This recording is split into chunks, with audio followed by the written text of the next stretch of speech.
सार्थ श्री एकनाथी भागवत ग्रंथ शुभारंभ करताना संत श्रेष्ठ एकनाथ महाराजांच्या मनाची अवस्था आपल्याला त्यांच्या पहिल्या ओवीवरून समजते। अध्याय नंबर 1 ओवी नंबर 1 भगवान श्री कृष्ण म्हणतायत, ओम नमो श्री जनार्दना, ओम नमो श्री जनार्दना। नाई भव अभव भावना, नाही भव अभव भावना। न देखो निमी तूपना, न देखो निमी तूपना। नमन श्री चरणा सद्गुरुराया, नमन श्री चरणा सद्गुरुराया। नाथ महाराज सर्वात प्रथम ग्रंथाच्या सुरुवातीला आपल्या सद्गुरूंना म्हणजेच जनार्दन स्वामींना वंदन करतात आणि म्हणतात, हे जनार्दन स्वामी, तुमचे स्वरूप अनंत आहे। तुमच्या स्वरूपामध्ये आदि अंताची कल्पना देखील संभवत नाही। तसेच सद्गुरूंच्या श्री चरणांना मी तूपणाचा भाव सोडून मी प्रेमाने नमस्कार करतो, असा भाव नाथ महाराजांचा आपल्याला दिसतो। बघा, या ठिकाणी अत्यंत महत्वाची गोष्ट जी आपल्या निदर्शनास येते ती म्हणजे संत श्रेष्ठ नाथ महाराजांची गुरुनिष्ठा। जसे एखाद्या गोष्टीची सुरुवात करायची असेल तर सर्वात प्रथम गणेश भगवंताला वंदन केलं जातं, परंतु या ठिकाणी नाथ महाराजांनी पहिले वंदन गणेश भगवंताला केलेलं नाही। तसंच जसं ज्ञानेश्वर माऊलींनी ज्ञानेश्वरी ग्रंथ लिहिताना ओम नमोजी आद्या म्हणजे भगवान शंकराला वंदन केलं, पण या ठिकाणी नाथ महाराज हे सद्गुरूंना वंदन करतात, जनार्दन स्वामींना वंदन करतात। म्हणून सगळ्यात पहिलं स्थान नाथ महाराजांनी दिलं असेल तर ते सद्गुरूंना दिलेलं।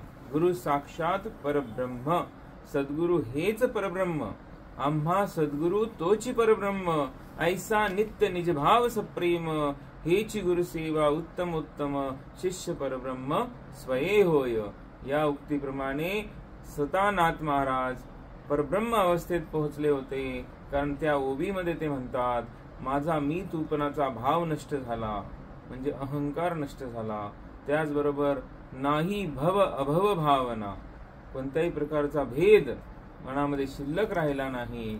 आणि अशा परब्रह्म स्वरूप अवस्थेला पोहोचल्यानंतर या ग्रंथाची लिखाण नाथ महाराजांनी केलं असं या ओवीवरून आपल्याला दिसतं। आणि त्याचबरोबर आपल्या गुरूंप्रती किती प्रेम त्यांना होतं हे सुद्धा यातून आपल्याला दिसतं, कारण पहिलं वंदन त्यांनी आपल्या सद्गुरूंना केलेलं आहे।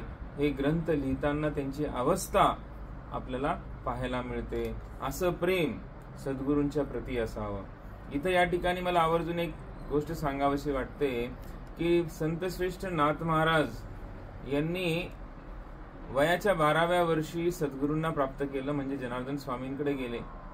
त्यानंतर सद्गुरू जनार्दन स्वामींच्या आज्ञेनं 12 वर्ष त्यांची सेवा केली, त्यांनी तपश्चर्या केली। शूलिभंजन येथे तपसाधना करताना त्यांना अनेक साक्षात्कार झाले आणि मग सद्गुरूंच्या कृपेनं, सद्गुरू जनार्दन स्वामींच्या कृपेनं त्यांना साक्षात भगवान दत्तात्रयांचं सगुण साकार रूपामध्ये दर्शन घडलं। या अवस्थेनंतर त्यांनी स्वतः गुरूंबरोबर तीर्थयात्रा केली।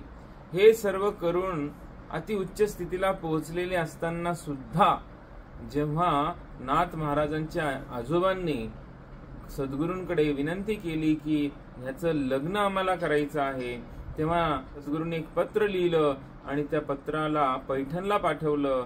पैठणमध्ये पत्र वाचताना नाथ महाराजांनी पाहिलं की सद्गुरूंनी त्यात आज्ञा केलेली आहे की जिथं आहे त्या ठिकाणी आता लग्न कर, संसार थाट, अशी आज्ञा गुरूंची त्यांना झाली।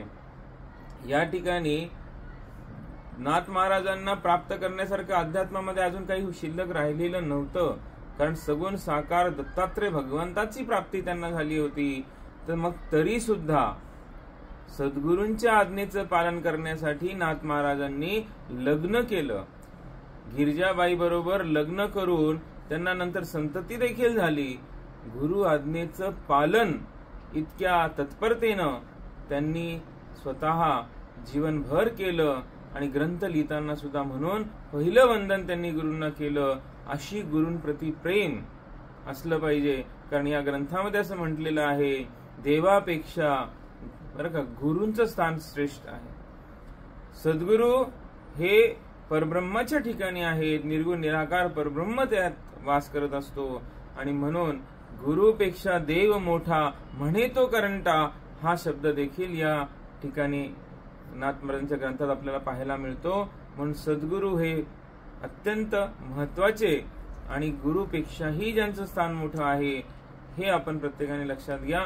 म्हणून सद्गुरूंची सेवा करा, देव आपोआप प्रसन्न होईल. हे वारंवार अनेक ठिकाणी नाथ महाराजांच्या ग्रंथामध्ये आपल्याला पाहायला मिळतं. कारण देव म्हणजे आई आणि सद्गुरू म्हणजे तिचं लाडकं मूल. म्हणजे ज्या लाडक्या मुलाची सेवा जर केली, आई ऑटोमॅटिक प्रसन्न होत असते. सद्गुरूंना आधी प्रसन्न आपण केलं पाहिजे, सद्गुरूंची सेवा आपण आधी केली पाहिजे आणि देवापेक्षाही पहिलं स्थान सद्गुरूंना दिलं पाहिजे. ही शिकवण आपल्याला या नाथ महाराजांच्या पहिल्या ओवीतूनच समजते.